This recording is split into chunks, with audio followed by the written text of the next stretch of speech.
Hola amigos de Headbangers, estamos aquí con Nathan James, una de las promesas del new metal. So, hello Nathan, how are you? Doing great, man. I'm first time in Mexico City, so excited to be here. Signed to these two shows.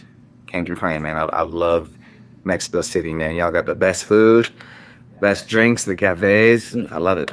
Yeah, that's true. You should try tacos and pastor. Oh, yeah. Well, um, for many people who are not familiar with your work, in how would you introduce yourself? Well, yeah, I'll say it blends a lot of genres from both hip hop and trap and metal, as well as pop elements too, them choruses and whatnot, a lot of melodics. And so I like to call it new.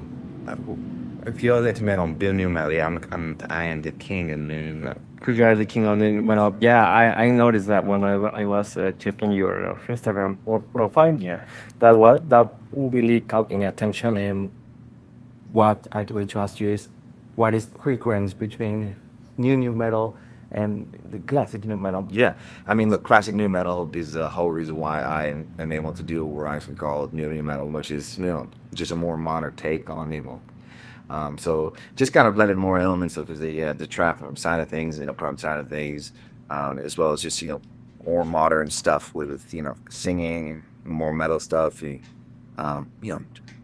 Again, everything is a blend of some sort of genre. So it combines trap, hip hop, metal, metalcore, deathcore, heavy.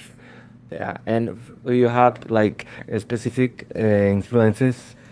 Yes, yeah. Big influences for me. See, when I was growing up, I grew up listening to a lot of Tupac and Eminem and a lot of Stained and Marilyn Manson. Yeah, and Korn and then Biscuit. So I really had a good combination of genre blending was the thing, and that's what's inspired me a lot to go. Oh, and I forgot to say, I don't know if I said 50 Cent. I love 50 Cent.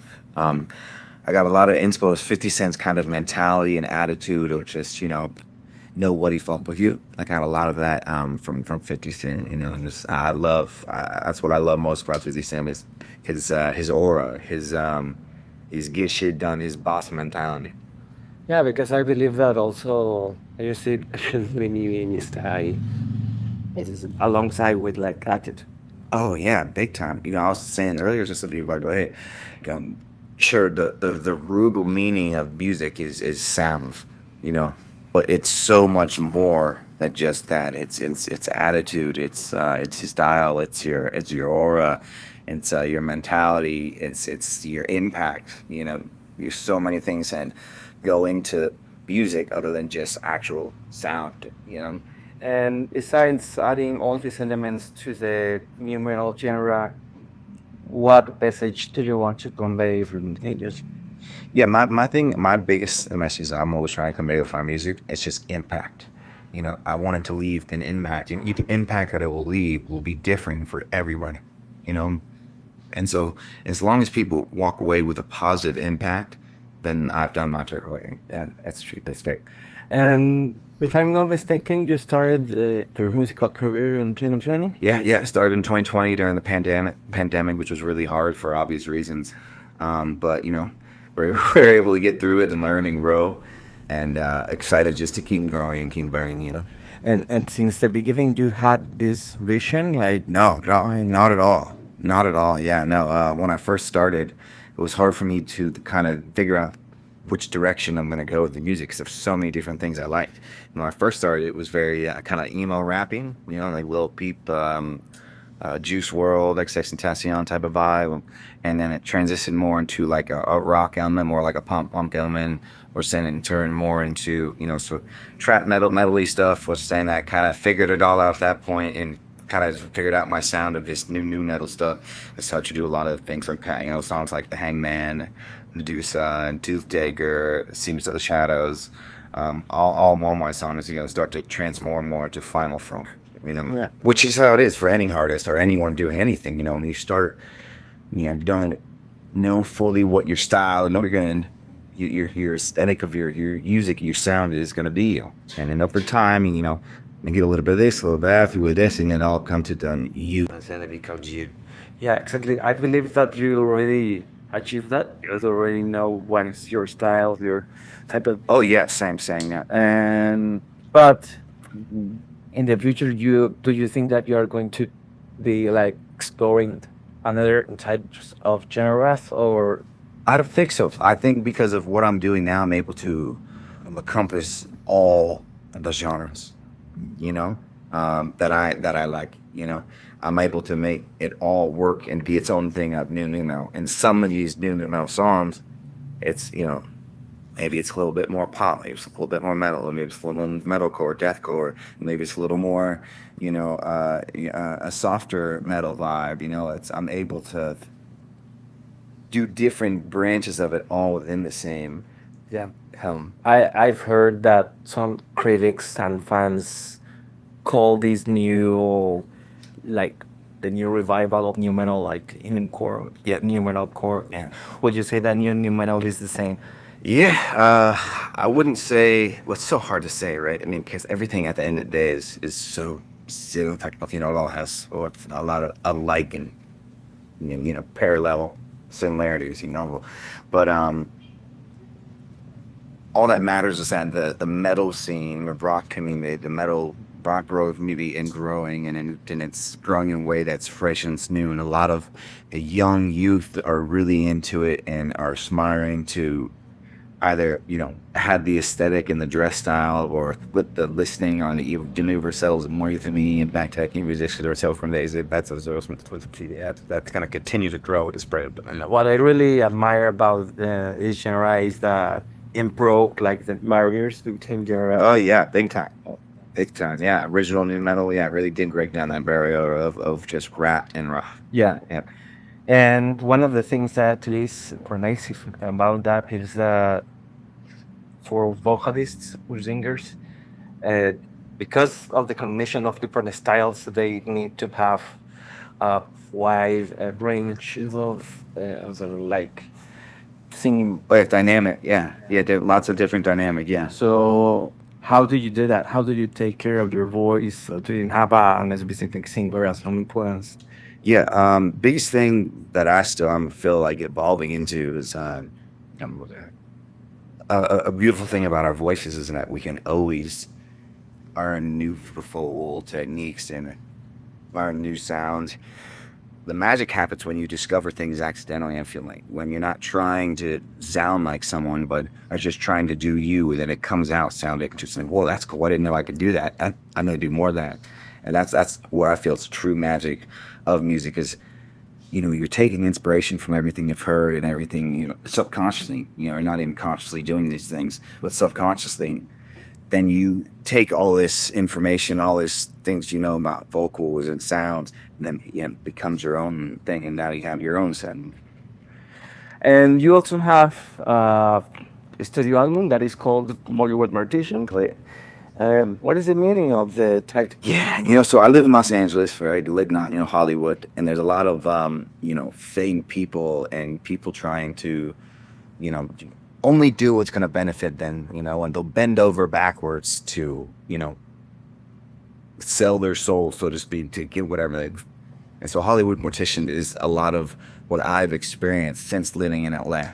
All the bullshit, all the drama, all the fake shit, all the people trying to do you wrong, gatekeep you, hate on you, talk shit on you, all that stuff. So that's where like the whole concept of Hollywood Mortician came there. Okay, and in that album, doing because some that is cool things. Hells yeah, Richard, yeah, Merger, yeah, Jake Morton of Orgy, Rogue J, shout out to Jade.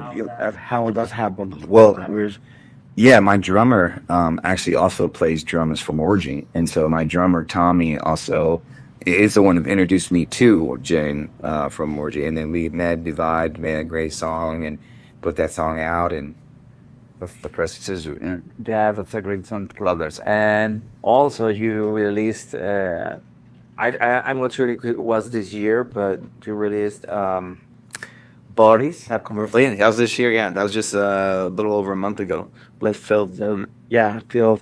They invited you? Did they invite it? Yeah, so my managers also manage Filth, and they brought it up to Filth, saying, "Hey, you guys should come and do this cover song together." that they were already doing a cover, and they're like, hey, you should get Nathan on this. That'd be a cool collaboration. And we did it. Yeah, it came out great. Way better than I expected it was going to be. I love it. It's super heavy. Came out great. Yeah. It's super heavy, but at the same time, like it has like the essence of the origin. Yeah. Right. You got the main roots of the original. Yeah. Yeah, and well, if I'm not mistaken, you are also a photographer. Yeah. So like I was saying, started in with photography, but before photography, it was the cause really basketball. I was one of the top ranked basketball players in the U.S. coming out of high school, and then I went to go play college basketball, but had 2 knee surgeries on my left knee. Ended my career. My mom sent me a camera in the mail, and I started taking photos, and that's how I got into take the pictures and photography that it led me. Yeah, you can help my cameraman. Well, yeah, and I got. And well, as a photographer, that kind of experience helped you to be involved in the music videos. Oh, huge! I come up and direct damn near and everything of the videos. So I'm really thankful too. You gotta have good videographers and other people who are creative. My boys, Red Fox Productions, Brian Joseph, those are the 2 guys that I used to film my music videos. They're phenomenal, really good, and they really help enhance, bring my vision to life. And also, you have released a couple of weeks ago, I believe, the new single, Dysfunction. Yep, Dysfunctional. Yes, sir.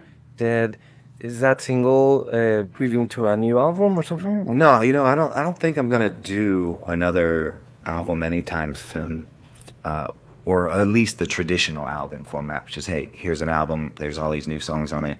I just want to make my album, essentially saying, hey, I'm gonna drop an album, but it's gonna come out 1 song at a time every month. That way, I give each song its attention and focus to do well. Okay, and that sounds great. Yeah. And well, this is a tricky question.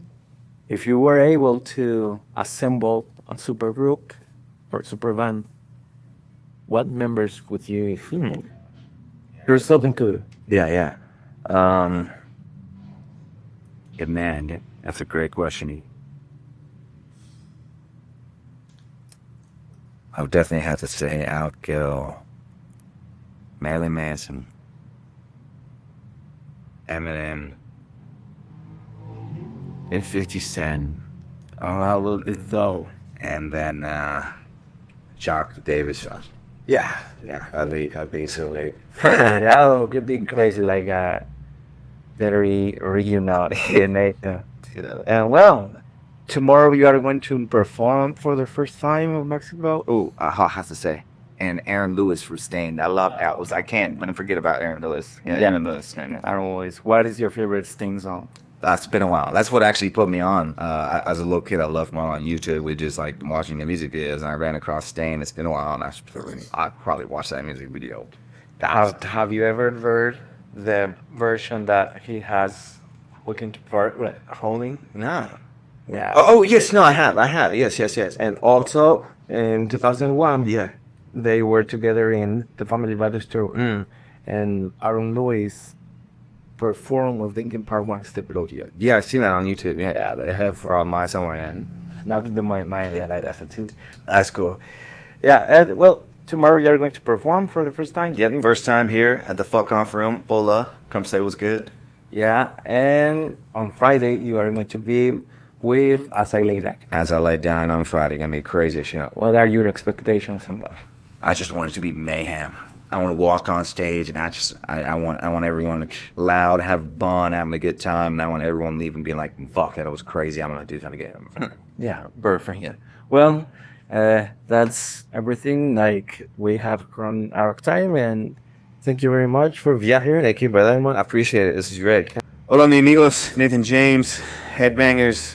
Thank you for having me, and for all the people out there watching, whatever you want to do in your life, man, you can do it. Always believe in yourself. Don't let anyone say you can't. Fuck all the haters. You do your thing. Love the fuck up. Stay strong. Cool.